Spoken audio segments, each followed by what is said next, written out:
My name is Angie Wilson. This is DGAW Guitar Edition. Today on Guitar Edition, I will be talking to Luke Mitchell.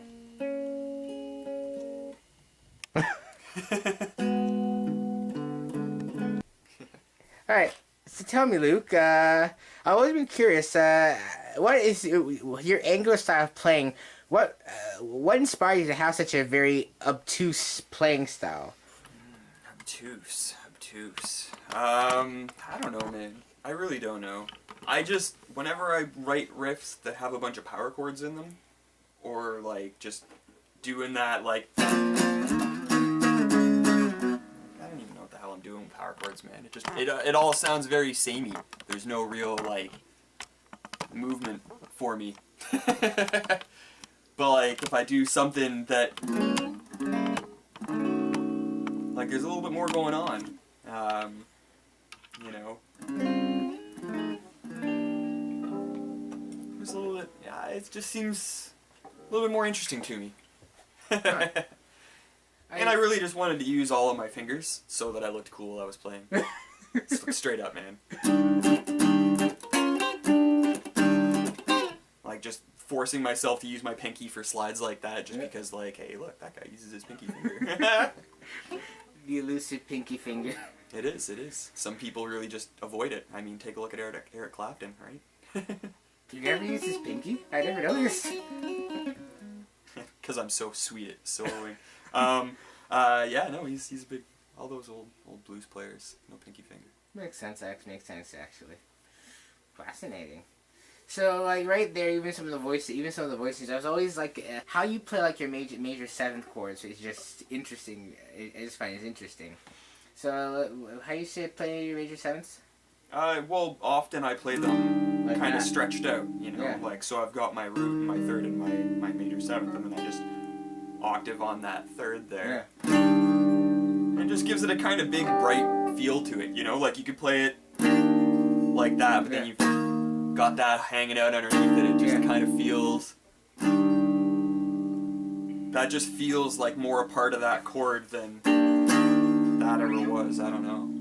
Like, they all have their place, right? You use chords however you like, whenever you like. But this just kind of had that sort of feel to me. Plus, it wasn't me playing that bar chord shape. I used to play my guitar a lot lower. And doing this shape when my guitar was, like, down here was a little bit easier for me to do than, like, cranking my finger over and doing that. Actually, a lot of these chords, when I play live, I do a lot of it with my thumb over the top. Not because I can't do it with my thumb on the back, but just it's habits of playing live when I played with my guitar a little bit lower. Yeah.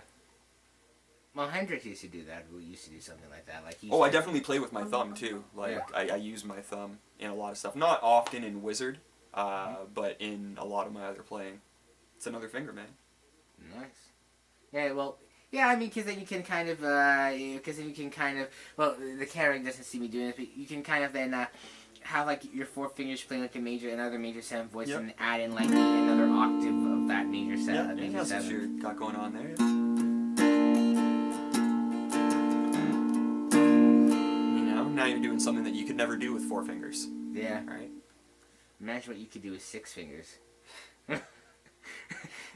There's that. Wasn't there like a six-fingered piano player in The Fifth Element or something like that? I have to rewatch that movie now. Thanks for that. Thank you for that. To rewatch the movie. There's some sci-fi movie with a six-fingered piano player. Yeah, because most guitarists usually will just stick to the same old root of power chords, fifths, or just box patterns. But like, there's nothing wrong with that either. It sounds great in a lot of scenarios. But it's all about sounds. I mean, I just find it for Wizard. It's just a very interesting departure from that. At first it's striking to the ear, but then you just have to. It just kind of melds well with everything. I appreciate you saying that. It does take a listen or two. It was a lot of it was me trying to figure out like Soft Floors riffs and Love and Terror Cult riffs and you know, Dance Electric to a certain degree as well, because I just really loved the energy of that band.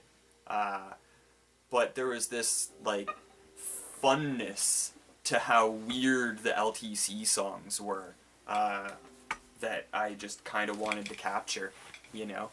But I couldn't do it the way they did it because I'm just not. Those boys are very different musicians than me. They know so much more. They really do. Yeah, it just kind of happened. Well, the Love and Terror Cult was for me like they scared me when I first listened to them. Just the intensity and power in how they played. It was just, yeah, man. It was both an epiphany and like a sheer moment of dread at this all at the same time. Yeah. Huh. Very cool. Is there any particular riffs of those bands that kind of influenced you particularly that kind of were like moments where you just knew that this is like this is a path you want to go down? Well, I don't think I ever actually learned any of their riffs, because every time I tried, I'd just end up writing a Wizard song. At least for the first album. But I don't know, it's actually, now that I'm thinking about it, it's been a little while since I've listened to these bands, you know, like there was a lot of really weird, like the Ram Attack was just such a wild intro, and I remember trying to like just do stuff like that and just like have this weird timing, just like taking notes out of riffs, like writing a riff that was, you know, comfortably in 4, and then just picking it apart until it felt really, really weird, and then practicing it until that weird became comfort again, you know? I didn't really know what timing I was doing, because counting music didn't happen at all at the beginning of Wizard, not for me anyway. Mitch, obviously, a little bit of a different monster than I am. There was a lot of times where he would ask me, so what do you think you're trying to play right now? Okay, so I'm going to play that on drums, and how about you just try and play that riff to what I'm doing? And then I realized what a train wreck of a riff it was. Differently from other musicians? Yeah, a little bit, I guess. At times. It's funny how Mitch and I very much connect on that level, actually. I don't think that Wizard could have ever happened with anybody other than that guy. There's... You know, we like a lot of the same bands, and we like a lot of the very different bands, and, you know, we've both listened to bands that the other guy has never heard of, sort of deal. But when we're playing, it's just like, we almost don't make full sentences, you know, as we're writing songs. It's just like, with this and the things, they go this way, right? Yeah, okay, let's just do that a few more times, right? And then we just kind of keep playing. And there's been a lot of times where we've, like, jammed our way into riffs, you know, and a lot of times we'll just, like, be all like, okay, well, we're just going to play it, and then after we played it 4 times, we'll just see what the hell happens. And then we'll do something. And a lot of times that's kind of ended up what's become the riff that's actually gone there, you know, after a bit of sculpting and, like, the initial aha moment. So, I mean, as much as we think very differently, there's I don't know, there's got to be that connection between people that are in a band together, right? There's got to be that commonality of thought process, to some degree, anyway. I agree. I have to agree with you on that very much. It's kind of like it's like imagining the Jimi Hendrix experience without like the drummer and the bassist in that band. How it would never have worked with Jimi Hendrix's his style of playing. It would never work if you didn't have the bassist and drummer who are on the same type of page as him. Yeah, you never know what might have changed about those hit songs to make them not hit songs, right? He might have still written Foxy Lady, but he might not have had the same drum fills. Like, I would cringe to think of what Fire might sound like without Mitch Mitchell's drum rolls at the beginning of that song. You know, like, damn, that's a hot rhythm. Like, and I just don't know how many other drummers would have came up with that based on do, you know? It's just such a minimalist bass line. You could do basically anything you want. Basically anything you want over top of it. Awesome. Very true. Now, another thing I have to ask you now, particularly Wizard songs. They're just they're about some Wizard songs that listening to to the discography of Wizard that has been released so far. I have to say you have a large assortment. You have an intriguing assortment of songs. Yeah. There are two songs that always kind of pop out to me.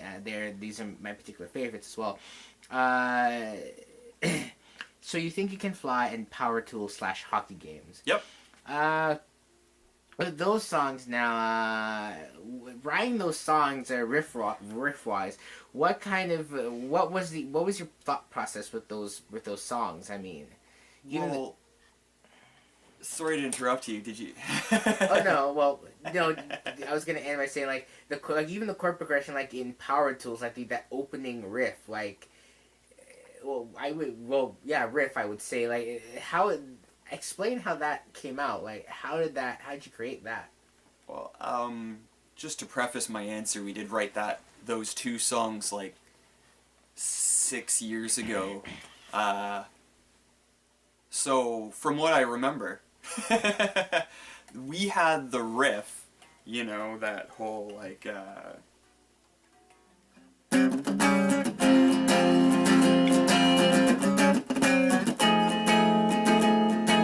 that riff over and over again, and Mitch was just like, yo, drum intro. Somebody said, yo, drum intro time, and Mitch just came up with that intro, and we just put shots over top of it. And I was at the point where I wanted to make everything as complicated as I'm still kind of there, but where I was making everything as complicated as I could for my hands. And that transition that I play at the intro, like the first opening riff is just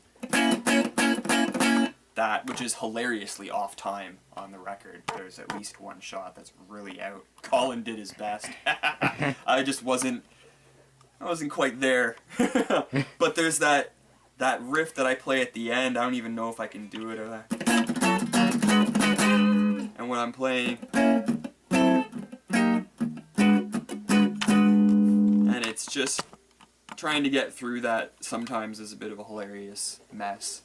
But it's so fast that I don't think anyone's ever called me on screwing it up live.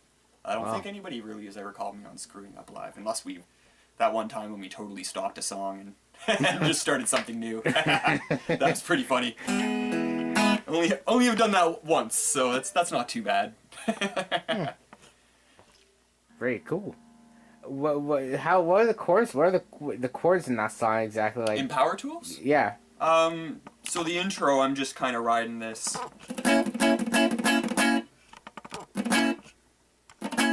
And just that repeats over and over, and then I've got that little transition. And like this chord's always really had no real identity. Sometimes I'm just mashing that first finger down, playing something ugly. It's so quick. I've never really given it the time of day. And then it gets into like just a main.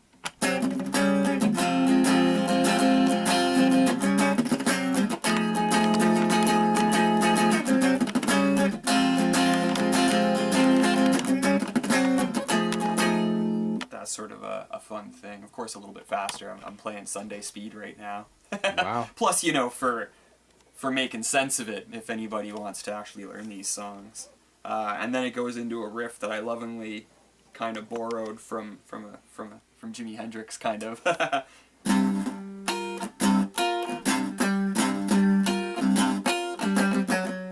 Which is a kind of fun little approximation of Foxy Lady. You know, it's really not very similar aside from it's an octave with that pinky mash afterward. But that riff,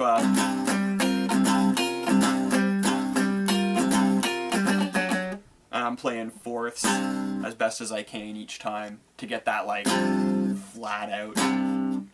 You know, some people tune to drop D. That's ugly enough for me. And then after I do that, go down to another flattened fifth. And that's just kind of taking a flattened fifth into that sort of a 7th-y kind of shape. Play that riff a few times. Jeez, what is it?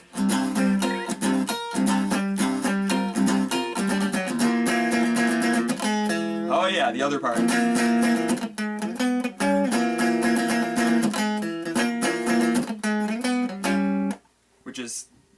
of just taking the same shape and moving it from that B up to a B flat up to D flat because I play a half step down.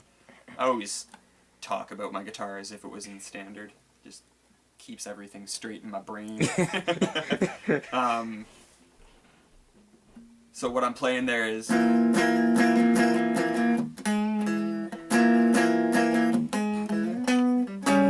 or something along those lines rhythmically. It's weird for me to do it. Are you in standard? Half step out, same tune as you. Okay, so on the second fret there. Oh. And then I'm just playing that second fret down string. Back to that. There you go. And that's that shape that I'm... There you go, man.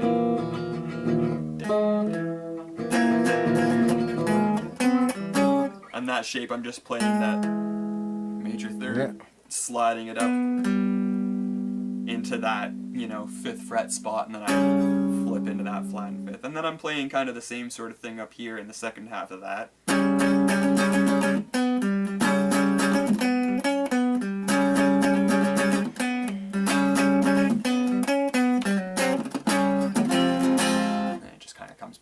Back into that guy. And then there's like a little outro.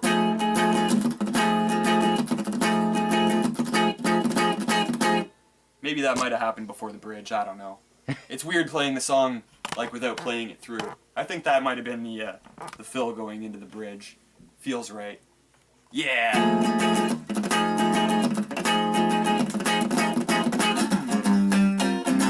Yeah, that's that transition. So at the ending of the song,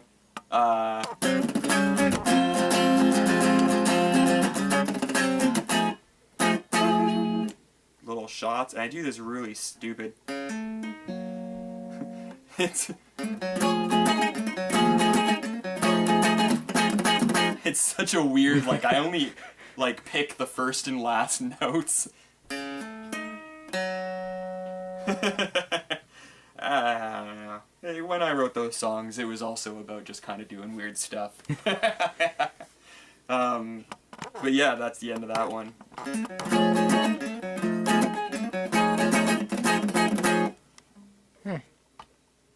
Well, I have to say... That's that whole track. I have to say, weird stuff, well, it's weird, but it's a good weird. Yeah, well, I mean, even that main riff, you know, I go forwards, and I go back to that F sharp minor, and then I go backwards, and I just fly up to that F sharp 7, sharp 9, you know.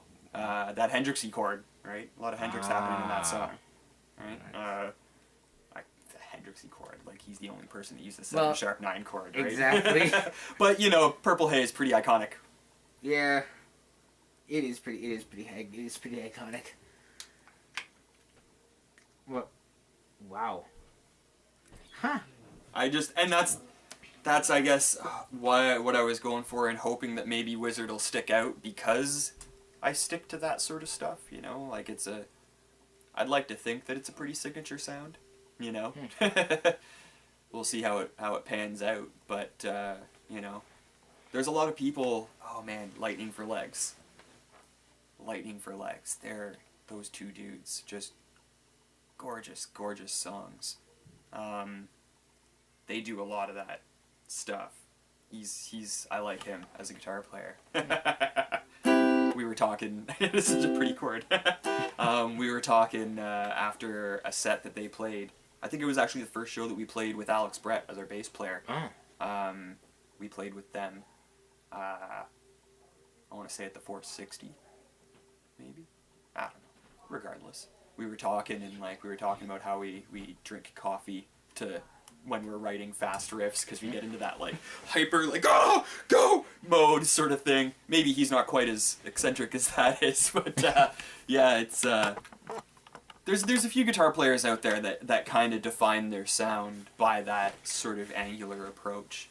You hear it in a lot of songs, just not a lot of bands run with it solely, I guess. Or at least do it with the amount of treble that I do. I don't know. I haven't heard much that sounds like Wizard.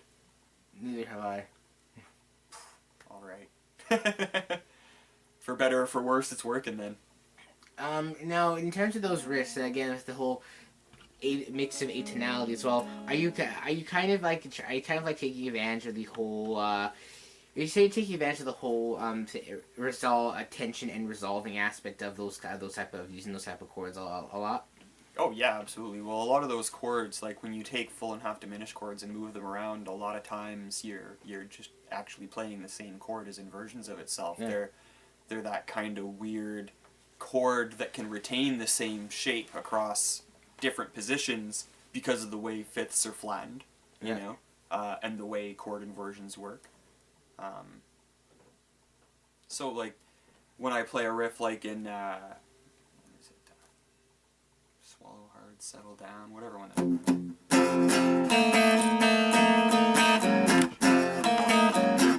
you know, a strong power chord riff, and then all these, you know, and it's got that really, it comes back onto that really strong power chord, you know, and that's one of the instances of me using a power chord, you know, what I feel is a really effective way within Wizard. You know, not as, you know, the riff really does ride on it, but it's not, like, there's a lot of other spice, you know, that, whatever the heck you want to call that. So that's like some sort of, like, minor second or something. It sounds angry. But either way, that, you know, when I play it like that, all of a sudden it's got this real, kind of sounds like a Stone Temple Pilots song or something, right? But when I get rid of that third and just kind of separate them out, I get that really angular sort of sound. Wow. You are correct. You make a strong point there as well. It sounds familiar at first, and then it just goes off into this different direction immediately. Oh, yeah. Well, the thing, and like I teach guitar too. I've been teaching guitar for pretty much the whole time that Wizard's been around. I think I can't remember what started happening first in my life. It's very hazy back those many years ago. But yeah, like I'd be teaching and I'd be doing all these things, and you know, you just really work it over in your own mind over and over and over again, even though you might be playing something really simple. Very, very cool. Very cool. Huh. Now, speaking of guitar teaching as well, you were, as a guitar teacher, I have to ask you, how would you say that kind of also helps you in terms of just playing, I guess, helping you figure out a lot of these different things? Would you say that also helps you improve as well, just the aspect of teaching other people? It helps you kind of formulate everything yourself as well. Well, I kind of answered this question with the last bit because I forgot what I was talking about. The point I was trying to just make was that in all of that teaching, I have to learn so many goddamn songs, you know, like, and that's because I always want the student to be learning something that they know and they're interested in. That way they want to practice, because let's face it, not everyone wants to do this. And a lot of times the people that come to take lessons are the people that kind of need that reinforcement from me to help them practice, you know? And that's just the way some people learn, right? And that's the amount of time some people have in their lives. But I've heard so many songs and had to analyze them, you know, had to say, you know, potentially for a lot of stuff, you know, okay, now you've got to figure out what key this song is, so what chords are we playing, you know? If you wanted to learn this solo, what scales would you be using? And I've seen all these similarities, and that really it really is still there when I'm writing Wizard stuff, you know, like that riff in Power Tools where I was saying sounded a lot like Foxy Lady in my mind. It also sounds like an Alexis on Fire riff from their first album, their subtitle one to me. Like there's a riff that's like doom doom doom doom doom doom, you know, like it's almost the same riff in my brain, right? So there's, like, I guess it's not even so much that I'm thinking about them while I'm writing the riff or anything, but it's all in there, like having had to do all these different things, it's all in there, and it kind of comes out in a mishmash. And that's almost another reason why I use so many of these weird shaped chords and these different sort of sounds, is because when I use just power chords, I just feel like I'm playing another song on the radio, almost. For me, personally, in this band. Because, I mean, I do a lot of other stuff where power chords are great. And that's like, that's the motif, you know? But yeah, teaching has helped my guitar playing massively just through the repetition of it all, right? Like if I have 40 students a week, and I have to say the same thing 40 times potentially, or subtly different things 20 times each, you know, I know that so much better now. Like I can rattle off notes that are in key signatures, almost like major keys anyways, off the top of my head for almost all the 12 keys, just because of how many times I've had to do that. You know, most musicians, like the ones that take it seriously, can do that regardless of their teaching, but you know, I've never been that cerebral. I started learning about music anyway. I started learning and applying, rather, music theory to guitar after I started teaching, or as I was starting teaching. Because I knew it all from playing trumpet as a kid. In school band, I played trumpet for like 5 years or something along those lines. So I knew how it all worked, and I had like an introduction to that world, and I knew all those things. But when I started playing guitar, I was just like, well, I play chords now, so how does any of that work with it? But the melody line is held within the chords. Sure. And that started really kind of unlocking a lot of doors for me in what I was trying to think of what I was doing. You know, like if I hadn't have been able to figure out that I was playing kind of in the key of G major, I wouldn't have written the chorus for So You Think You Can Fly that I did. Ah. Right? Can you demonstrate? Well, I mean, what I was playing, that, you know, that intro riff is straight up like the G blues scale, you know? Like, straight up. The only note that I'm adding is that one, you know? All that little, I'm just playing that as a 7th chord right in the center.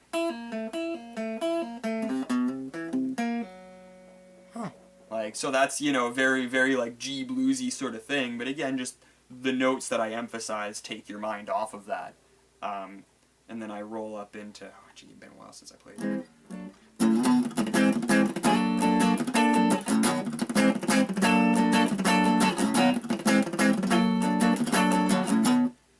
Which is just sliding major thirds and then playing augmented chords the way I like playing augmented chords, right? Because I've just got that 1, 3, sharp 5, and I'm just moving that guy over to here. Gives me a cool sort of thing. And then I slide up here to that G shape. And I add in that sharp 9. It's just, and I just realized, well, wait a second. If I'm just going,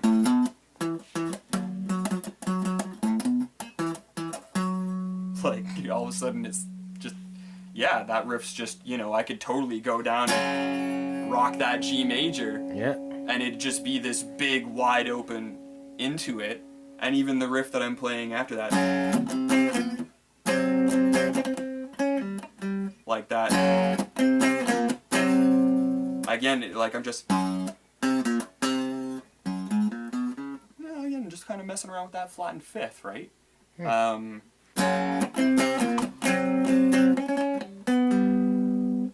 That's something that I've just always liked doing, taking these chords and flipping them backwards, doing like an X shape instead of a box pattern almost, you know? So all I'm doing there is kind of sliding it forward into that. Woohoo!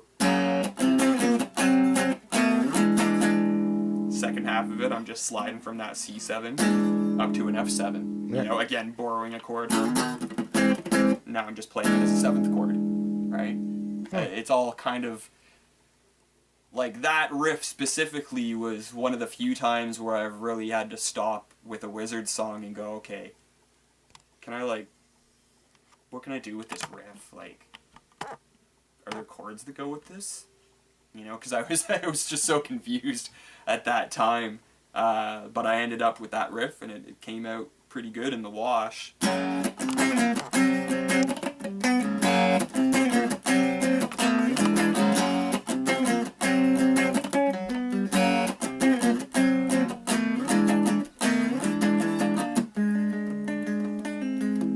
Again, that little flattened 5th chord flipped upside down, and then I just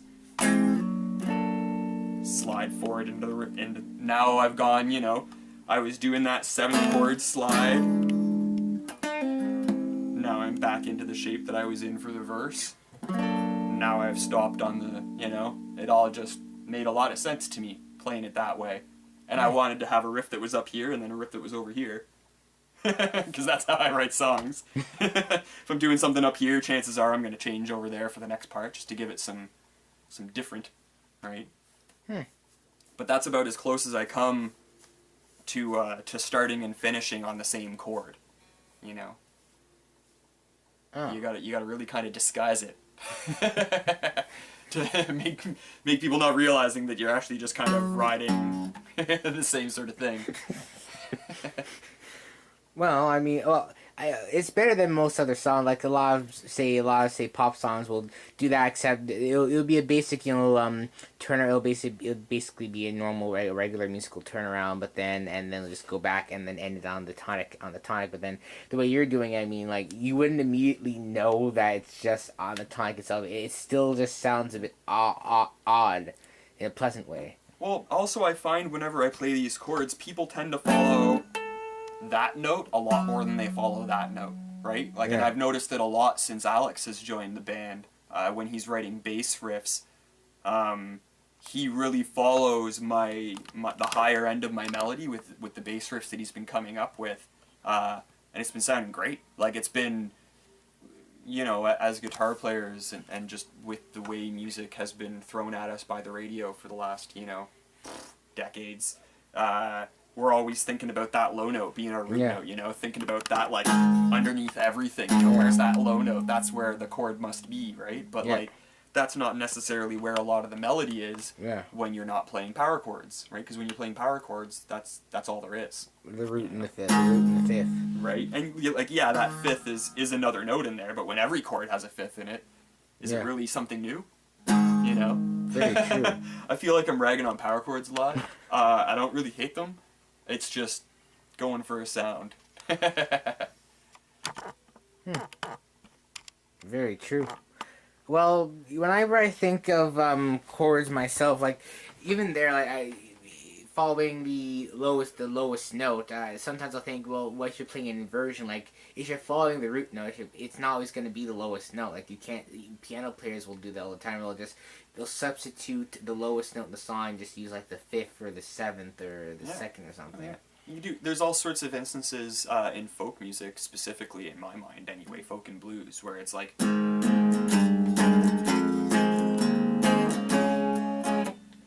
know, just walking bass notes underneath chords, right? So I started off playing that A, and I just wanted to have that. But I don't have a bass player here, so, you know, I had to do that somehow on guitar. It really wasn't all that hard.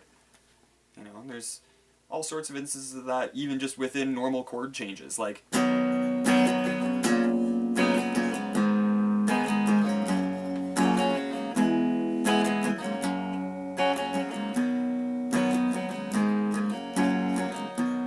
think that was, I don't know, an Oasis song. It's like every song. It sounds just like Oasis. Yeah, it was totally "Don't Look Back in Anger" with that little that little A minor G at the end. That was definitely like, but that started off being a lot of different songs for me, you know, that walk down, and it's just about playing, you know, the bass line and having the bass line, which is where the melody most often is, you know.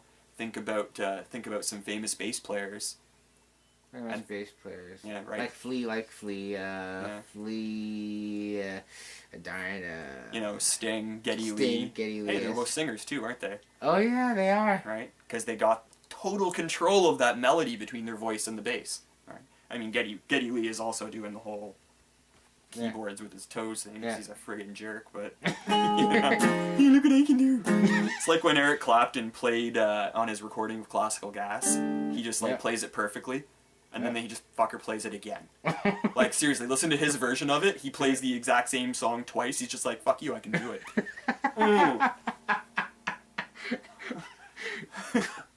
Cool. Well, in some songs, I know, instead of the guitar playing the basic melody, the guitar will play one aspect of the melody. But then, like, when I think of bands like, say, TTNG or even Tiny Moving Parts, like, a lot of, like, even the vocal melody harmonizes well with the bass over the guitar. The guitar just kind of adds texture and sound to it, whereas the main melody I'm following is, like, I'm following the bass notes, because that's where all the vocal melodies are. Yeah, dude. That's it. Right? And I'd be curious in those songs where you're following the bass line and the vocal melody, what chords the guitar player has chosen. Very true. You know what I'm saying? Just to see where he sits in that melody as well, you know? Is he just rocking that, like, power chord thing? Is he doing, like, a single note thing? Like, what are the intervals that he's creating to make his part stand out, right? And, like, don't get me wrong, you don't always have to stand out. It's all about what the song is. I've never heard of what you're talking about, you know? I don't even know the song that you're saying. But I just, that's what I'd be curious for in those scenarios, right? Like, that's how I like to listen to music. I like seeing how it all fits together. Try to think about why the musicians made the decisions to do the things they did. Makes sense. It's kind of why I'm here doing this interview. It's not really an interview in this case. It's more of a, I don't actually know what this is. Yeah, it's, you know, we're just hanging out. We're playing some stuff. Very good. I'm not using my catchphrase for this, but yeah, I have to agree with you on that.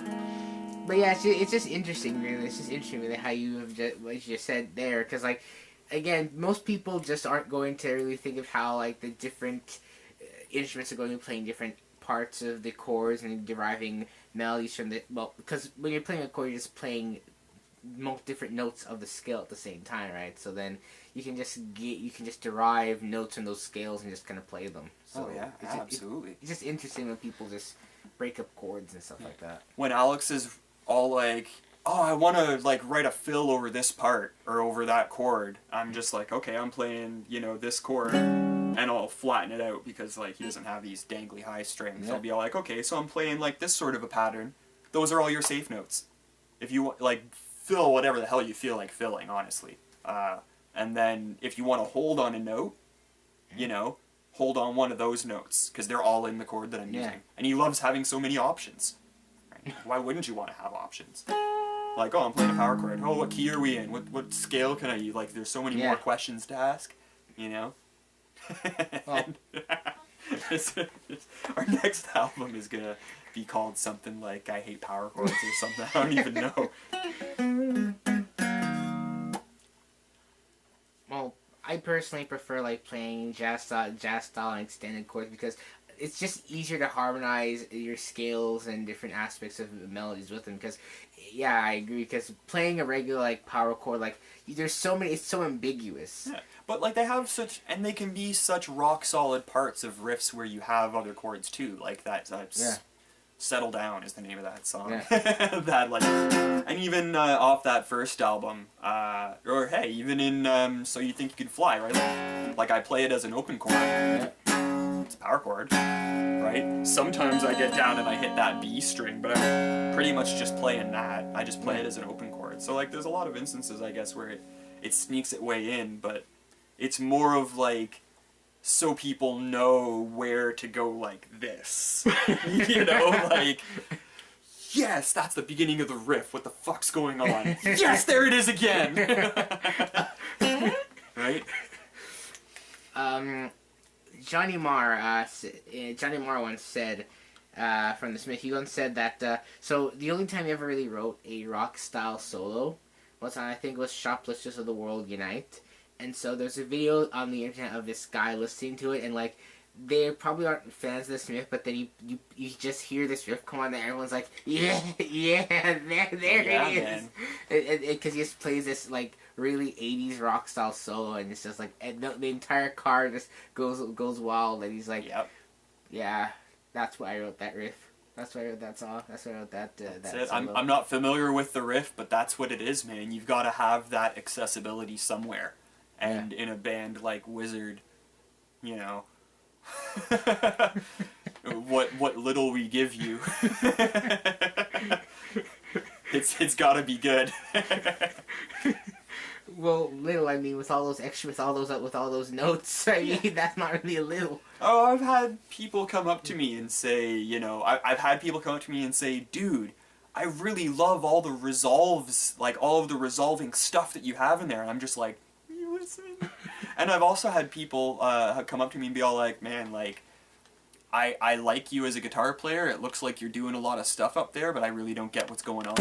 You know, so it's, you know, two sides of the same coin, right? I'm playing kind of a niche sort of style, which is kind of funny, because if I play the songs clean like I write them, and just kind of fingerpick them a little bit, they really do become jazz songs. Please demonstrate, actually. Please demonstrate. Like, well, I mean, what's a good one? Maybe like Name Tags?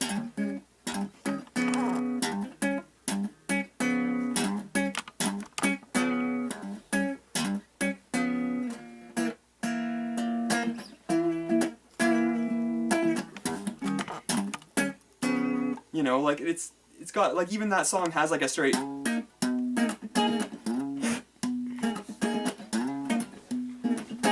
straight, like, that sort of stuff in there, you know? Like, I do a little bit of that sort of stuff all over the place.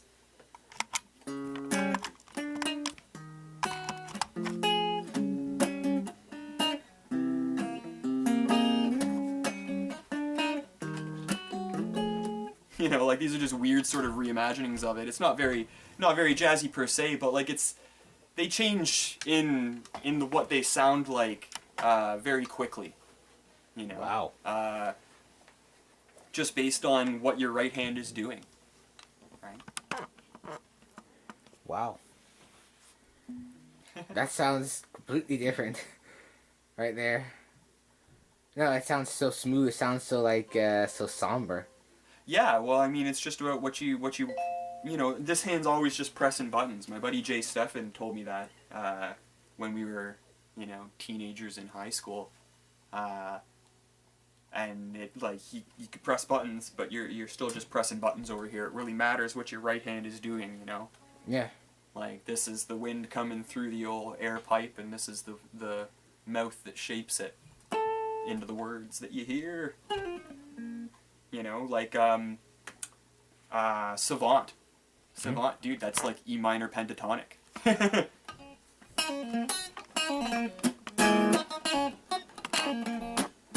Like, if I had to just play that.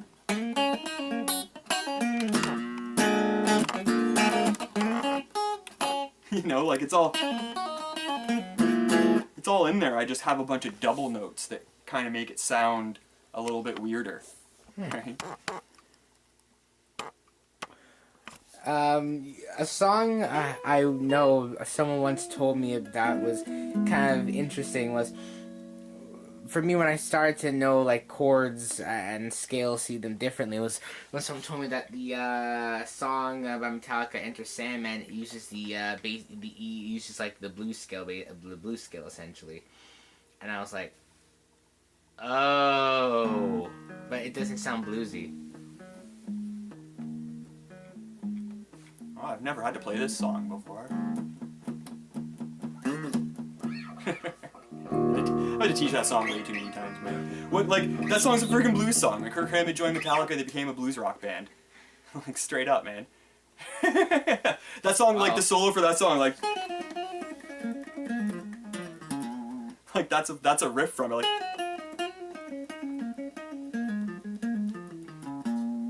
Wow. Right? Like, that's so metal.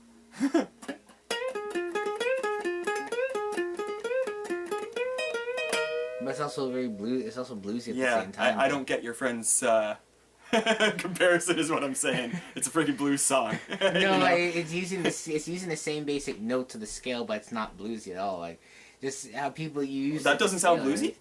No, like the song itself. I mean, like with all the distortion thing, most people wouldn't think of it like bluesy. You know what I mean? Yeah, I suppose, because it's just got that. Yeah. Just chugging on that E for the whole time, right? Like, but then the note, it's still derived. Like the notes, it's still basically like it's still bluesy, but like people wouldn't know it's blues. I'm like, it kind of changes how you think when you realize, like, if you change how something sounds a little bit, people are not going to realize that you're using say a jazz style chord or you're using a blues style. See that I understand. Now I'm getting where you're coming from there. Yeah, because like with that, man, like all of Kirk Hammett's solos, and I've had to learn a unfortunate number of them. Like there's parts where he just kind of shreds around, but it's all pretty much just like G major, E minor. Yeah. You know, like really, and then switching into that, you know, E blues when he's playing off that E minor stuff. You know, it sounds good. You know, they made millions of dollars doing it. But as soon as he starts playing a solo, like I have a hard time thinking about it like a metal song. Yeah. You know. Like it sounds like a metal song right up until there, or one of his like randomly classical parts. Very true, actually. Well, I mean, look at Malmsteen, I mean. Yeah. Oh, Malmsteen is something else. Something else, man. The scalped fretboard for extra speed. That scalped fretboards scare me. I don't get it. I used to try to get it. I've seen him live, but I don't. I'm just so not a lead guy, you know. Yeah. It's funny because I really do enjoy playing lead guitar, and I love playing blues stuff. Like, I wouldn't really be the guitar player that I am without how much blues stuff is involved in it. Like, how you've seen me throw it into Wizard songs, right? But yeah, sorry, I kind of lost my train of thought there. Yeah, I forgot what I was talking about on that. It just left out of nowhere. So, if you had a favorite, I have to ask, if you had a favorite type of chord, or say chord voicing, or extension, what would that be? Like a favorite specific chord or voicing, I guess. I don't know if I have like a favorite per se, but these three notes show up pretty frequently, whether I'm playing it as, or whether I'm playing it as. It's very, very similar. I gotta like really listen to even hear the difference in there. But those, that flattened fifth and the flattened third in that order, comes out a lot in a lot of riffs. I don't know if it's my favorite per se, but it's a tool that gets used. Yeah. Like there's a lot of chords that I think are really great chords, but you know that the context just never shows up for them to be great chords in, you know. And in Wizard, it's almost like the more songs we write, the less I'm using chords. Like, the more I'm trying to introduce, like, single note melodies a little bit more into what's happening. Like in 504,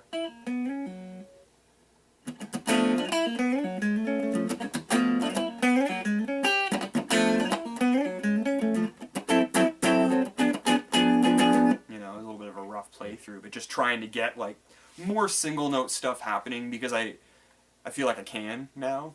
Alex is such a, you know, presence in bass, right? He's played in bands with no guitar players for longer than he's played in bands with guitar players, I think, at this point.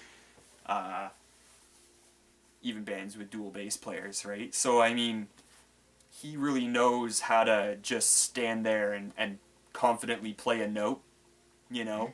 And it's not that our other bass players have had that lacking, it's just, I don't know. I'm sure all of them will agree that Alex has a certain presence to him, even when he's just playing straightforward stuff, you know? Even in that riff, you know, he's just playing octave chords on bass. Something like that, you know? And it's really, really spacey, but it's just so, like, when it's there, it's there. I don't know. I feel a little bit of a freedom to get away from just playing chords all the time. So I've been trying to think of chords less, almost. I have a lot of intervals that I like, you know, flattened thirds, flattened fifths, minor seconds. All those, like... Those are harsh... All those waiting for resolving, you know, like going... Awesome. Could be better. Yeah, there you go. You know. Wow. usually when I think of like a bass player kind of at being more of a presence, it's very similar. In many ways, it's kind of like also how like in reggae, in reggae bands, like you'll have the bass player, the guitars in reggae are usually very simple. So oftentimes they'll just play like maybe occasional melody, or they'll just play like staccato chords. But then the bass is where you have most of a lot of the holding down of the basic, both timing, groove, and also just harmony for everything else, because they just have a lot of the song lives there. Yeah, exactly. And it still has space, but then you have that bass just like filling up a lot of those parts. Yeah. Wow. Now, here's the thing that has always been I've always been curious. Now, when you're playing like these fast songs, and these different voices, and then power chords, like when you're playing like those type of chords, and then you're shifting all over the fretboard, I have to ask you, how do you sing? Like, your singing style is it's very intense. It's very in your face. It's very in your face. I've always been curious to know how because so a lot of guitarists play and sing, but then you're not playing like regular chords or intervals at the same time. Well, anybody that plays and sings at the same time practices the absolute crap out of their rhythm and knows their vocals, so that while they're doing it, they're kind of sitting back here like a puppet master, right? Like they're just kind of overseeing everything that's going on. And it's very specific where I can put vocals into wizard riffs, like those shot patterns are basically coming out of my right hand a lot of times, and I like to try and draw my voice out, because once I know that I'm in time, like this is happening, like I can let my voice kind of go, but even that, like,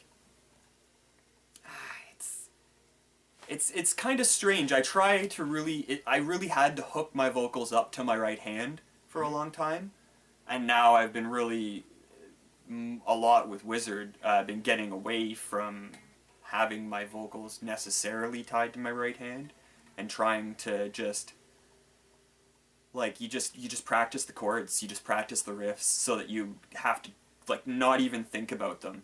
And you just think about how the vocals and the guitar riff kind of sit together, and you really just think about that, think about the way it all works, instead of how hard it is.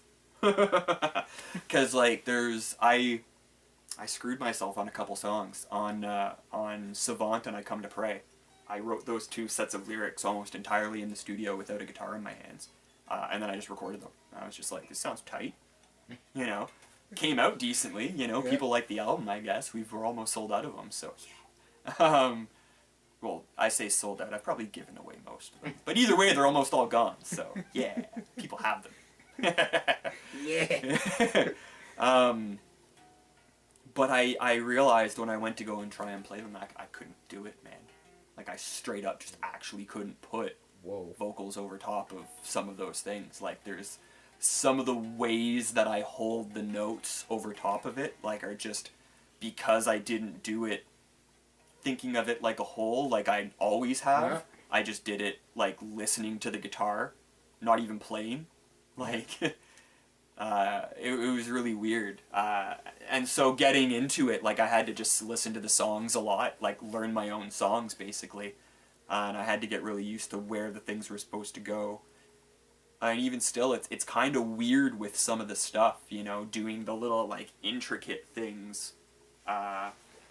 Like in Come to Pray, most of it's pretty straightforward, like, you see the time, that's day to day, like, day to day, right? Like, when I really enunciate it, I can do it. But when I'm up and I'm playing on stage, I kind of swing it a little bit more, right? But there's still the root of where it should have been, right? But when I get into the signs, shaking hands, I know we like to like that, trying to get that I know that we like to say over the top of that, man, like, see the signs, shaking hands, I know we like to say, like, get it. Yeah. That is, I still can't do that very well. especially not without practicing it at all. And it's also really weird for me not going full bore with my voice.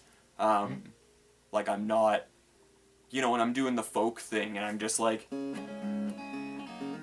I can totally just kind of talk, sing over it. You know, it doesn't affect me. I don't need to give it my all to hit the right thing. But with Wizard, it's very much that push is also kind of what liberates me, almost. Like, my voice strangely always kind of hits the same note when I put my full wind behind it.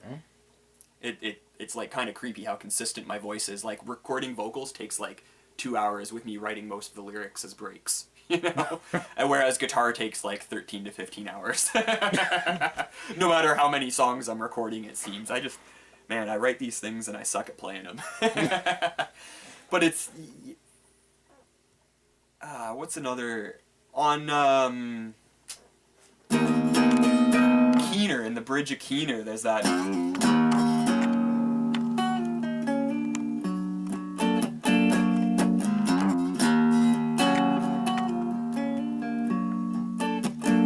And, like, doing all that stuff with my pinky finger, and of course, I went and put lyrics right over top of that. Again, writing it in the studio without friggin' doing that, so I was like...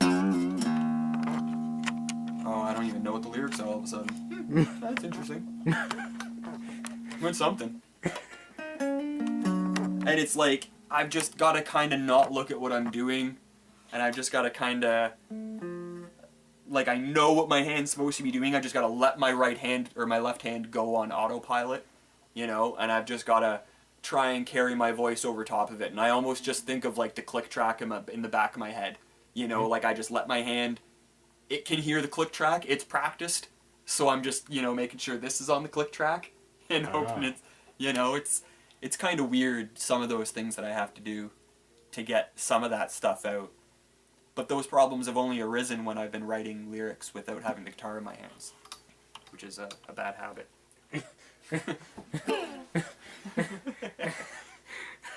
Well, as someone who prides himself on writing lyrics, mainly writing lyrics, I know the problem.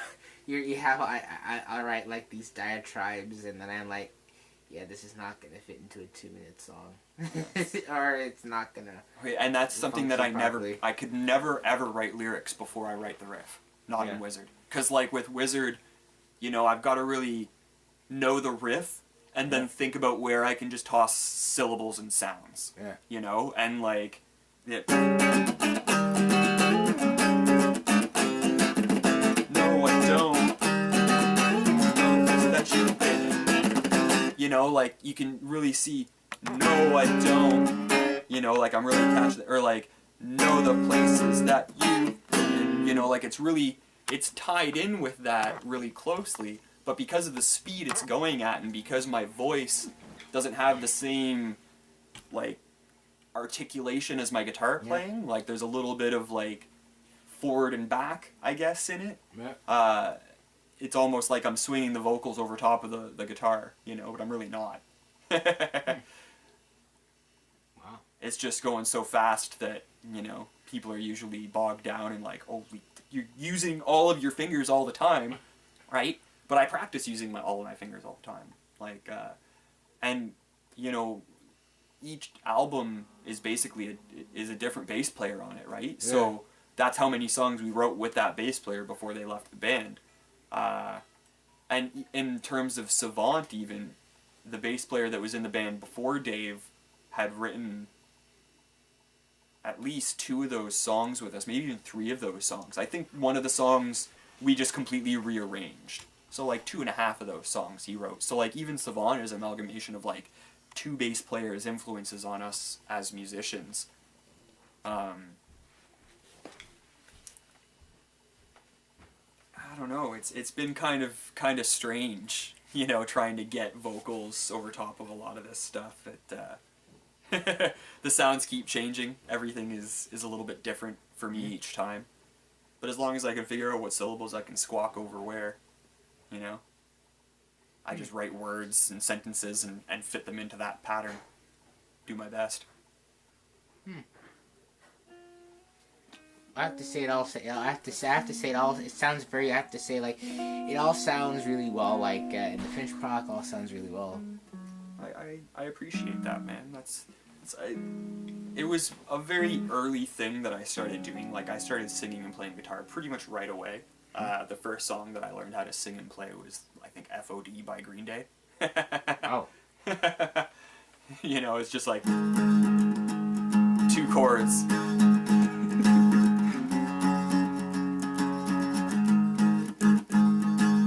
Something's on my mind.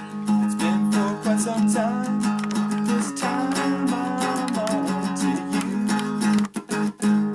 you. You know, like, but just getting my voice to go over top of that strumming pattern was wild. I was like, shit, I don't know, I was like 17 or something, learning that. But it was one of the first things that I did, because I just really wanted to be that singer guitar player, right? Like, that was, all my favorite guitar players were singer guitar players. So I just really pushed myself to try and do that. That's what I wanted to do. And then, like, with the stuff that I was doing before Wizard started that I was singing and playing was a lot of blues and folk stuff, right? So I was doing, at times, pretty, like, a lot of picking with my right hand, and I'd be moving my right hand around, or my left hand around, quite a lot. But when you're a singer and you're a guitar player, you can't do this while you're, you know, especially not doing acoustic, because you're not projecting the same way playing folk as you are with punk. Yeah. You know, so you've really got to stay directional on the microphone, otherwise you start to lose your voice. And I was a very soft singer at first, if you can imagine. So like I really had to keep my chin up. Right? So I really got used to just not looking at the guitar while I was playing this folky sort of stuff. And that was really simple by comparison to Wizard, but it was hard to do, right? And also to like make my thumb into the bass player that it kind of has become, keeping things alternating underneath it, you know, very country sort of blues. But just getting used to doing that really helped me get better at doing Wizard when it finally came time to doing Wizard, right? Like I was already comfortable doing this, and Wizard has always been very much me getting these things in my mind and just working at it till my hands figure out what's going on, right? So it's almost easier to write it than it is to learn it, right? So like you learning a Wizard song and learning how to sing over it is going to be way, way, way harder than you writing your own technical song and learning where the vocals fit into your song, right? It's one of the reasons why I like to think this is one of the reasons why I just cannot figure out how the hell Chris Hanna from Propaganda does what he does. Because like the way that guy holds his voice and sings and just fucking rips on guitar, holy crap, he is good. All-time favorite guitar player right there. Yeah. Oh man, he is just mind-boggling with how he does it. Right? And he always throws his voice over the chords. So like he'll start something with his voice here and keep it going while he's doing it. So I tried to do that, right? And like how it's come out in Wizard is kind of how I have learned how to do that, you know? So while my band might not sound like Propaganda in any way, you know, I wouldn't be the same singer guitar player that I am without trying to learn Propaganda songs.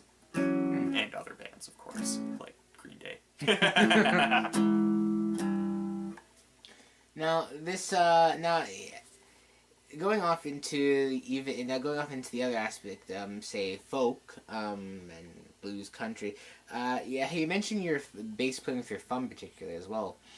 What in terms of that style playing? What got you into that style playing particularly? Well, I mean, it's blues music. Everyone kind of knows it, right? Particularly, Sean Pynchon was, man, that guy, he's still playing like 90 gigs a month. He is like the busiest musician of all time. I used to go and see the guy like 3 times a week. That's how much I liked his playing. Wow. Like the shit he does with his hands is just mind-boggling.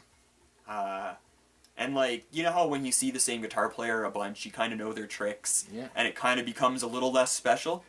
That just never happened with him. Like, and even now, like, I haven't seen him play in a little while. I went and saw him play, geez, probably like a year ago, now that I'm thinking about it. I feel bad for that. I want to go see that guy more. But the last time I saw him play, he was doing all this new stuff. Like, he was taking songs that he used to play in standard tuning and playing them in open G or open D and using slide and, like, transforming all these things. And it's just, dude's a righteous slide player. Like, that's what he does. He did, like, lap slide a lot when I first started seeing him, and he switched up to more bottlenecky stuff. But seeing that and, like, always loving blues music as a kid, you know, really made me want to do it, right? And seeing his right hand and talking to the guy, and, like, we had the same sort of enthusiasm for it, and it really inspired me to want to try and figure it out, so I did. And one of my musical compatriots over the years, Lee Williams, she basically taught me how to fingerpick initially. Just playing real slow folk tunes with her singing, you know, and I'd just try and figure out, that was where I started figuring out all these different chords. You know, like I started playing chords like that and like this. You know, and I was just like, man, these are just pretty versions of the same chords you're playing, right? Because, like, she'd be playing a G, and I'd be all like, okay, well, here's a G note. That's what your fingers do over there, so that's, right? And then I just, nope, nope, yeah. And I just stacked notes until I found something that was cool sounding, that fit into what she was doing. But, like, those two people, really, Lee and Sean, those were kind of the people that got me into acoustic, even, just in general. Because, like, I grew up in punk rock, man.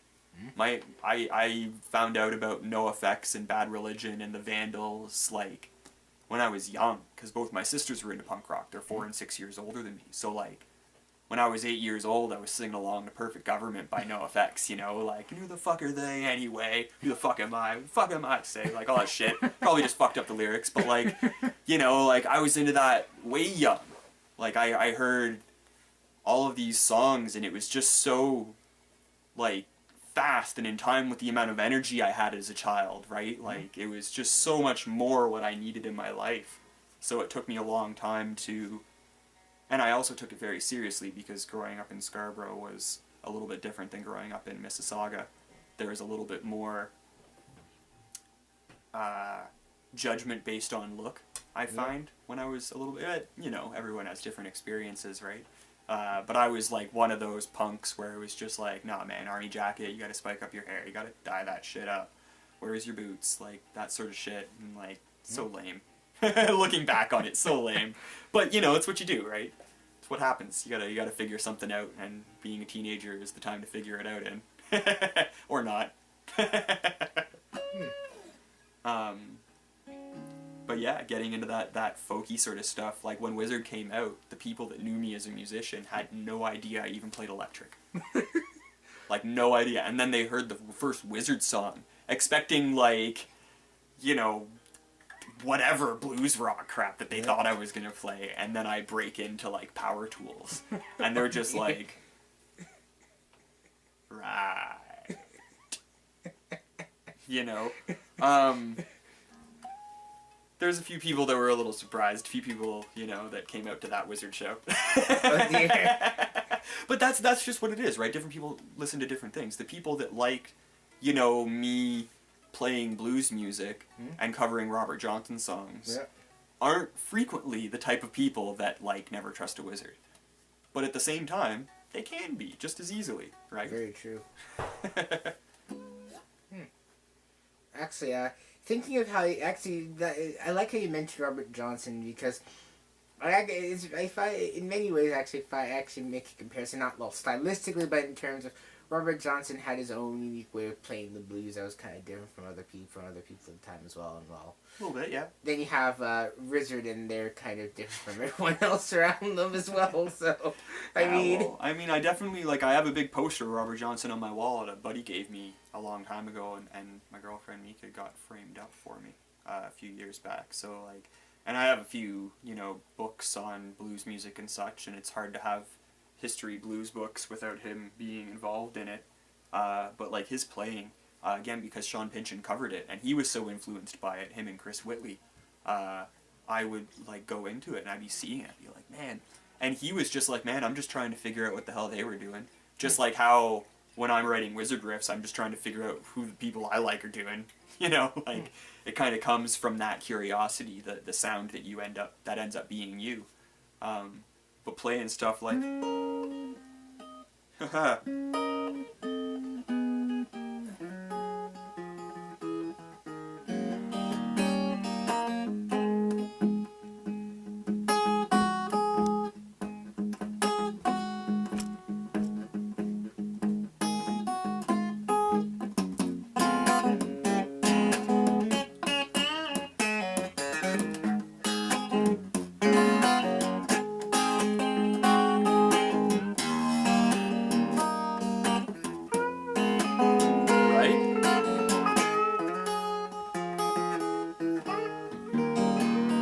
right? Like, that was Love in Vain, as far as I'm concerned.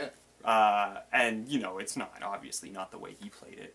But it's got the same idea, as far as I'm concerned. You know, that's the way I figured out how to play it. To make it kind of sound like what I think it should sound like when I do it. Fuck, I don't know. But, like, that... Even just trying to think about, you know, what parts of my hand were doing, like, doing that sort of stuff really led into the way I play wizard stuff, you know? Like, I had all this control over my hand. Why wouldn't I flex it? Right? Very. Well. and that's how Robert Johnson gave birth to Never Trust a Wizard. Best origin story I've ever heard. When I first started playing guitar, I went through the different eras. So my mom likes a lot of like folky stuff, likes a lot of like folk stuff.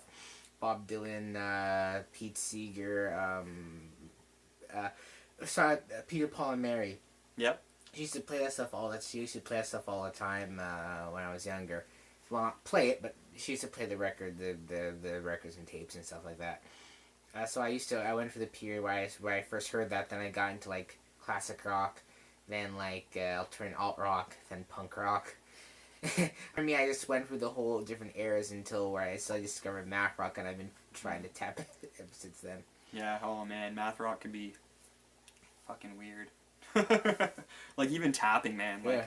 I wish I could like introduce tapping into Wizard the way that Terry Green has tapping going on. Yep. Like he just flies it in there and it works, and like when I do it in Wizard it just sounds like a fucking cheap trick. Like it's straight up like it just... I've been trying, I've got a few things that I've been rolling around, and like the dudes have heard it, and like we've all kind of played it, but it's got such a fucking happy major feel to it. And it's just like, I know the things that I can do to make it sound angular, but when I'm tapping, I like making it happy and pretty. Yeah. So like, who knows, maybe there'll be some ridiculous intros and like interludes or whatever in Wizard songs where there's a little bit more, you know. We used to do like those little jazz breaks. Like the fucking...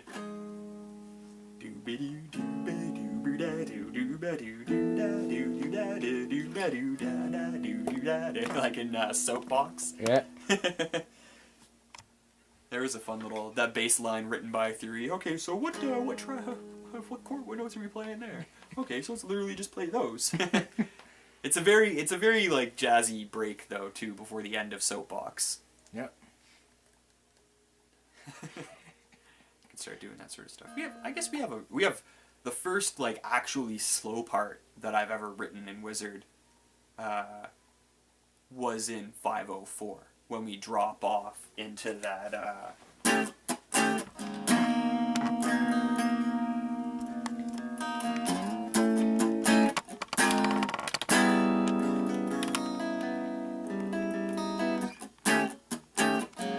like this is the slowest thing in Wizard.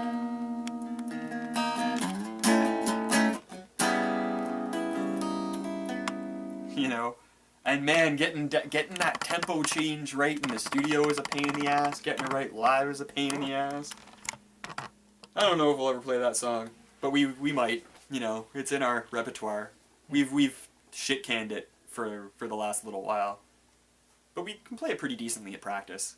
I think once we get to a point where we can actually do those changes, like comfortably without looking at each other, right? Because that's another big thing, right? A lot of these fucking stupid time changes that we come up with, and like these hairpin turns, like I've got to have my back to Mitch, you know, because I'm I'm gonna start putting the mic right in front of him so that we can just like lock eyes like fucking music lovers the whole time. Just be like, I know where you're changing. This is so easy now. But like, oh man, yeah. Sometimes a lot of that, like we've got to be able to just do it by feel, right? And we've got to be able to feel each other without looking at each other, because there's a lot of times where I can't be looking over my shoulder to catch that little. And here we all are, right?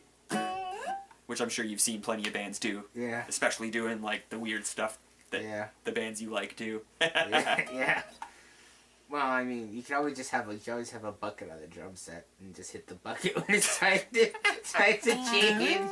Just hit the bucket like. Every single riff change is going to be signaled by a bell hit on the crash. There we go. It's all about. Dun, dun, dun, dun, dun, dun, dun, dun. Dun, dun, dun, dun. Everything has that ting. Sometimes those hairpin turns are just the way things have to work, right? Transitions. Doing transitions on a crescendo is a real pain in the ass to record in the studio, man. Like, it's a real pain in the ass. So, like, the more you can avoid that, really, the more you can avoid that. I believe you. Yeah. Just hours of my life spent trying to get those things right on Wizard albums. And, like, you wouldn't think, you know, 8 minutes of music would take me 13 hours to get right on guitar, but, hey, there it is. Yeah, but most people, like, if you're not really a musician, like, if you're recording, like, song, like, most people aren't going to realize, like, that 2 minutes of music, like, it took hours. And it has to be so perfect. Right? Like, your attack has to be on, like, all of the things that you want that riff to be, it needs to be. Because that's what people are going to have in their headphones. And the headphones, they show no compassion. Yeah. You hear it all, man. Yeah, headphones usually do, because, like, even recording, like, they'll tell you, like, don't listen to headphones, listen to monitors, but then, like, when you listen to headphones, like, you can pick out the tiniest of things. For sure, man. So I can always like tell like, oh, well, this is the bass. Like I can finally hear the bass in some songs. Yeah, but it's tricky too because you don't like when you're mixing. Yeah, you want to have that sort of closeness to the sound, but you also want to know what it sounds like in the car stereo. You also want to know what it sounds like through an iPod on a Bose dock. Yeah. And when we're mixing albums, that's what we do. We have the mixes and we have the mastering. We go and we listen to it on a variety of sources. Because listening to it in the perfect scenario and it sounds great is awesome. But if it sounds perfect in headphones and shit in the car, you're fucked. Yeah. Like, what are you left with at that point? How many people really take the time to listen to music in headphones? Nowadays. Very true. Well, right? besides us. You see it happen. Like, even me, man, I don't own a pair of good headphones anymore. Wow. Right? Like, I just don't have them.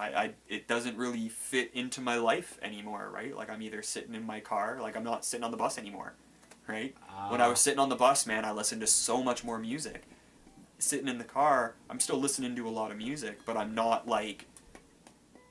sitting there blank staring, focused on my ears, right? Like, I'm always paying attention to the road, mostly always paying attention to the road, not dying on the road, let's say that. There's things that take you away from really going that deep into the music, even when you have it just balls to the wall cranked and the window's up, like, you still just don't hear it the same way because your attention isn't 100% there. Yeah, I have to agree with you on that. That's just kind of the way she is. If this were the 80s, it'd be like, you have to make sure that the songs sound good on a boombox. Yeah, all those things matter, man. It all adds up. I always kind of like a lo-fi kind of thing, where like, you want to sound good, but you won't want to sound too good on like certain platforms. Yeah. Yeah. But then there's just like, well, how much money do you have when you're recording? Very true. And how achievable is your goal, right? how much knowledge and experience does your engineer have? How much knowledge and experience do you have? How tight is your band? How well do you actually know your songs, right? Because, like, even writing Wizard songs, I think I know them. And there's always something that comes up in the studio where it's just like, oh, that's happening. Well, okay then. Now we have to address this. You know? Because it's just, like, I guess the problem is that I've never done pre-pro. Like, I've never done pre-production on anything that I've recorded. We've just gone in and recorded it, you know? So that's something that I'm trying to take on this year for Wizard, is I can get the bass and I can get the guitar recorded on a computer, but getting a decent live capture of drums, something that we can just listen back to the tracks on and doesn't sound like it's played through a garbage can. Yeah. You know what I'm saying? So that we can get Mitch playing stuff, and then I can just go home, layer the bass and guitar over it, and send it out to everybody, and we can listen back. Because no matter how good you are when you're playing, as open as your ears are to what everyone else is doing, you're still not sitting there listening to it without doing anything. There's still some part of your brain that's taken away from what you really are truly hearing. Yeah. Yeah, very true. Well, the hard part usually is drums. Like, you need so many different inputs to record the drums accurately. Oh, I know. I like, there's these little, like, handheld things with the cross mics. My mom uses one for recording her choir, and it sounds pretty good at capturing, like, all of the different voices going on. So I might just, like, rent one from L&M and see what goes on, right? Yeah. If I can, I don't know. That's, like, the least expensive solution. Yeah. And it literally just needs to be, you know, because doing those demos is something that I feel is going to take our songwriting to the next level. You know, really analyzing the way we're putting things together. And we are. The stuff that we've written with Alex since since Three Wheeler has been released has been, you know, very different sounding to me, very different to play. Like, there's riffs where, like, it just can't be the first song in the set. It's too fast, you know?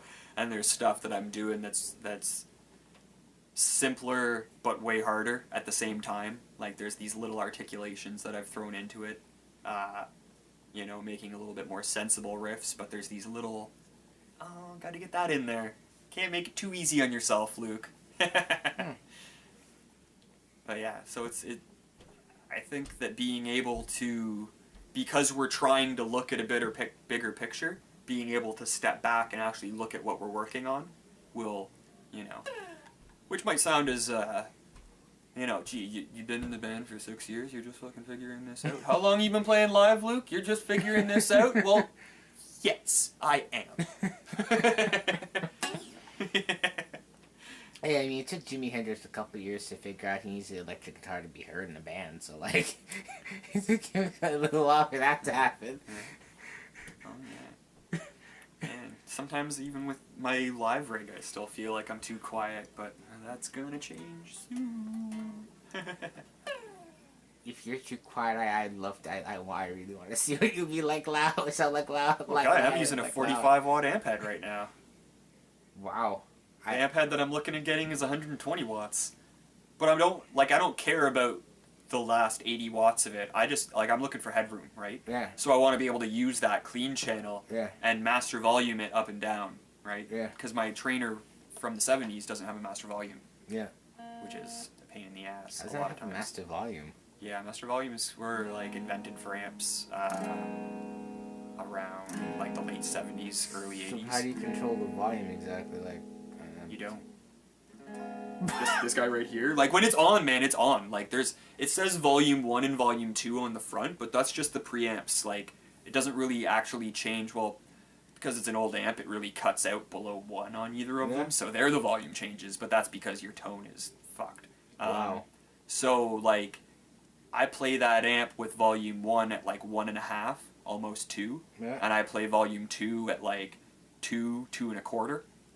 Right? Wow. It's really just, and when I crank them both up to 10, the amp's the same volume, I just sound like Tony Iommi. You know, like, I just have this crushing fuzz, and, like, that doesn't do anything for that. Yeah. Right? Like, I write everything clean, like this, you know? Well, I have to agree with you on the liking of clean tones. I myself, that's how I usually buy amps and guitars. Like, if it sounds good, clean, I'll take it. Yeah, yeah. Well, like, you can color your tone whatever way you want to, Yeah. right? Like, if you've got a good feeling guitar, Yeah. you can get whatever pickups you want. Yeah. You can change, you know, like, Yeah. as long as you've got a good feeling axe, you can go with it. With acoustics, it's a bit different, right? Yeah. And with amps, you know, like, as long as you've got a good idea of what you want and you know that that amp is there to service it, you'll find the settings, right? But look, I have to say you are very, I wouldn't say it's exquisite. It's exquisite too much of a word. Guitar player. Your flattery will get you everywhere, my friend.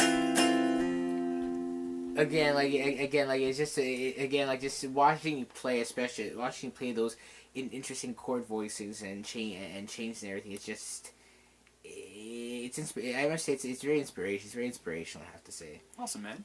I'm glad to hear it. It's nice to know, you know, that people are listening, right? Because we really kind of do it for ourselves, kind of selfish in that way. Mm-hmm. And you know, we've never been supremely popular, per se, you know, which is because of the sound that we're going for, right? Yeah. We've always just kind of serviced what we thought Wizard should sound like, and to know that other people dig it, and other people dig it as much to say the things that you say, that means quite a lot to me, my friend. Quite a lot. I can't wait. I can't wait to hear what other but new bands will form from people from guitars trying to sound from trying to figure out what you're playing. Probably be better than me.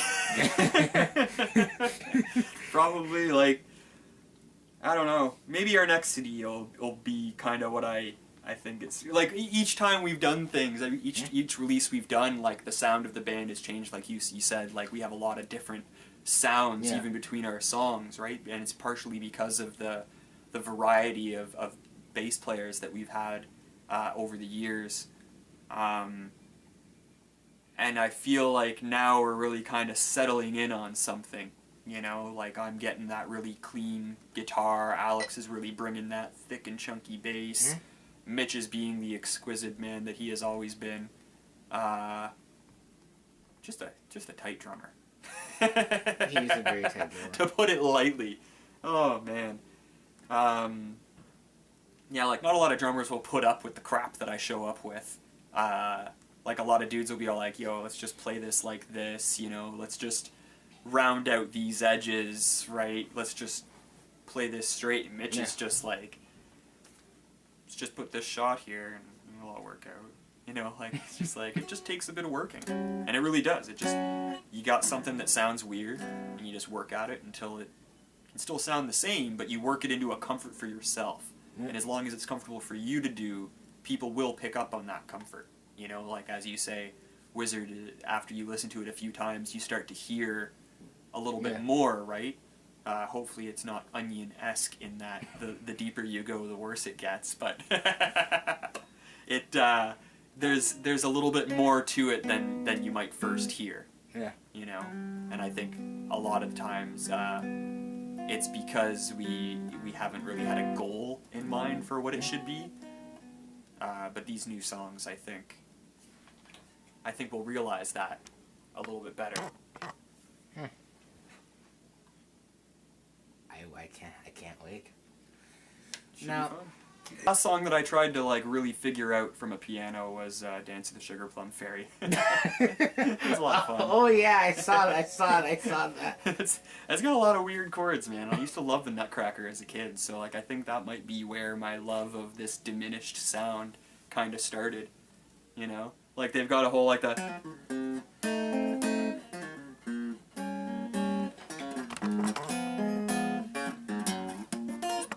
You know, like, they've got a lot of really, like, those angular chords, like...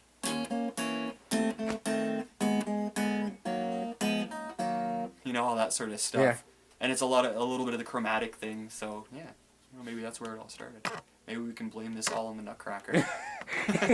blame the Nutcracker. Yeah, it's probably one of my earliest musical memories is the Nutcracker, so... Wow. That and, like, Jimmy Buffett and Celine Dion. Jimmy Buffett and Celine Dion. Yeah, those are what my parents are into, you know. They're into a lot of different stuff, but like, you know, I know a lot of Jimmy Buffett, and I'm very happy about it.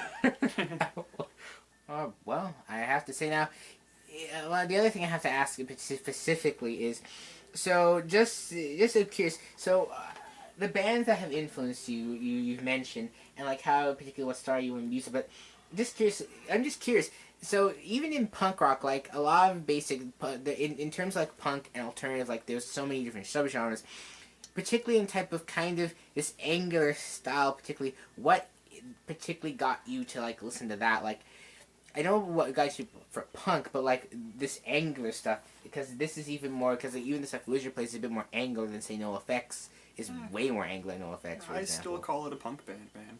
Wizard has been a punk band from when I started it till now. But I mean, more angular side of it, though. I mean, it's just what punk sounds like to me now. Wow. Right? Punk can't be what it used to be. Very true. It's 2016, man. You want me to play shit that they were playing in fucking, like, 86? 84? Like, shit, man. They did it, and they did it better than I'm ever gonna do it, so why the fuck should I bother? Right? Like, dude, that's a fucking Black Flag song right there, you know? Like... That's a Black Flag song? Yeah, it's Rise Above by Black Flag, you know? It's just that... Yeah, see, there you go. That's what happens when a guitar has volume on it. You hear it.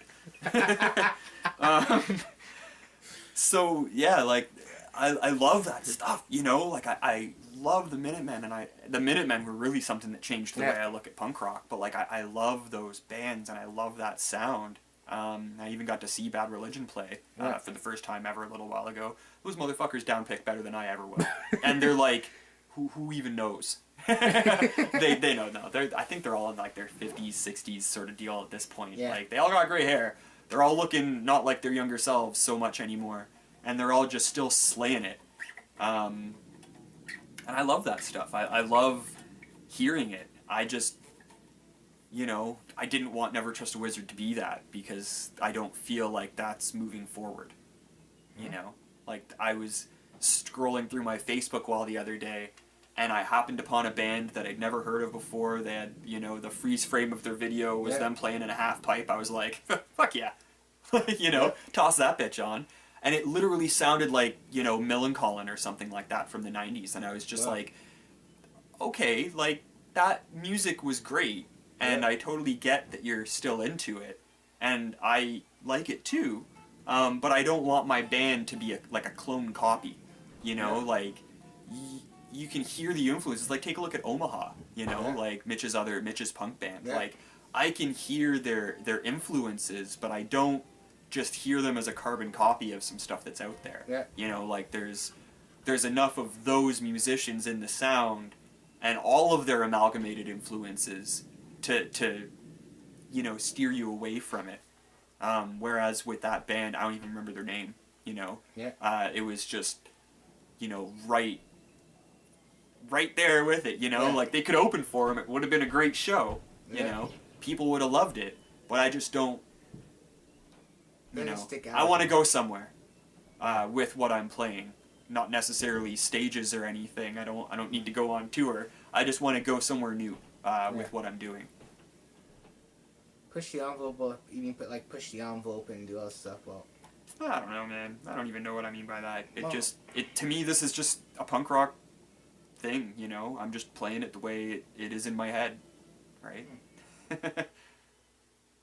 Well, even in terms of, like, even if a band you just mentioned, like, the Minutemen, the Minutemen, they, like, D. Boone, the chords he played were, like, he played a punk song with just pure Hendrix chords.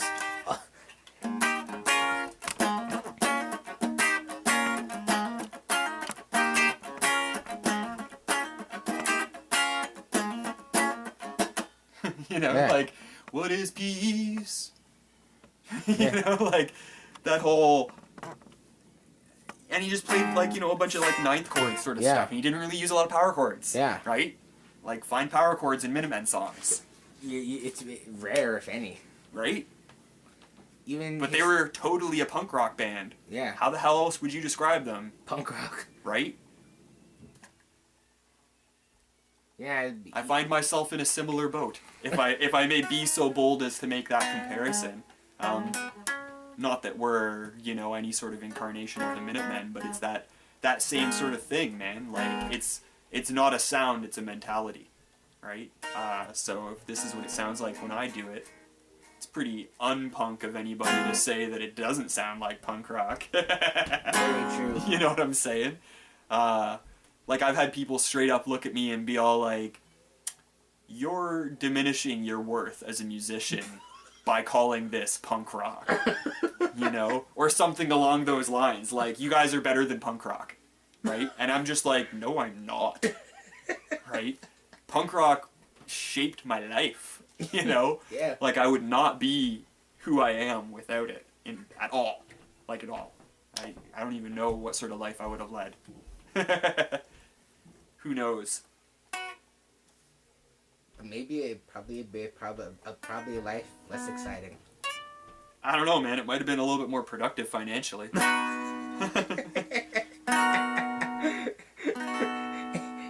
It's punk rock. It's punk rock. Like straight up, man.